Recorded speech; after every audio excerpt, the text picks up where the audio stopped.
Pero sa poder na dapat inaalagaan ni Evangeline, yung kapatid mo, no? Naranasan niyang maghahasa. Para din po dun sa mga nanonood, kaya pala nababanggit si Leslie kanina dahil may nangyaring masama dun sa isang anak ninyo na si Leslie. Ang sabi niyo, pinagtulong-tulungan Opo. ng mga lalaki doon sa lugar. Opo, ma'am.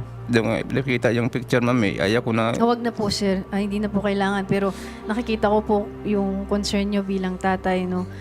Siyempre, Laki pag kasi. tatay ka, tas babae yung anak mo, pagkatapos ganun, talagang iba Sa, yung...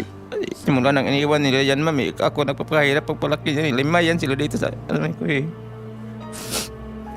Ay, ano na dyan yung nangyari sa kanya. May nangyari, binamatay ko na sila eh. Pag may mangyari talaga sa anak ko dyan, hindi talaga mag-isip mo ipagkulong kita. Yan ang sinabi ko, huwag mong kunin anak ko dito kasi mahirap ang laki ko, palagi ko dito eh. Hindi nga ako nag-asawa ng iba dahil ano eh, gusto ko mabuhay pamilya ko eh. Ayaw ko magkahiwalay sila, pinagpalit ko yan. Ganun na pala nangyari dyan sa anak ko. Alam niyo yan.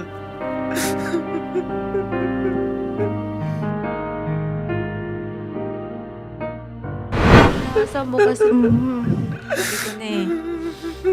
Yun lang, di ba? Sabi ko na hindi lang talaga sakit ko na binugbog o ano. Pero sa poder na dapat inaalagaan ni Evangeline, yung kapatid mo, no? Naranasan niyang maghahasa ng hindi ko alam kung ilan kasi ang sabi ng Mr. Lester, pinagtulungan. So, grabe. Kung 16 ka, Nicole, ilang taon yung kapatid mo? kaka-18 lang po last February. Kaka-18 lang last February, so minor de edad din. Nakagawa kayo ng legal action? Napakulong nyo ba yan? Iwan po? ko sa kanila, ma'am, kasi ano na daw nila eh, nakulong na daw yung isa. May hearing po daw bukas.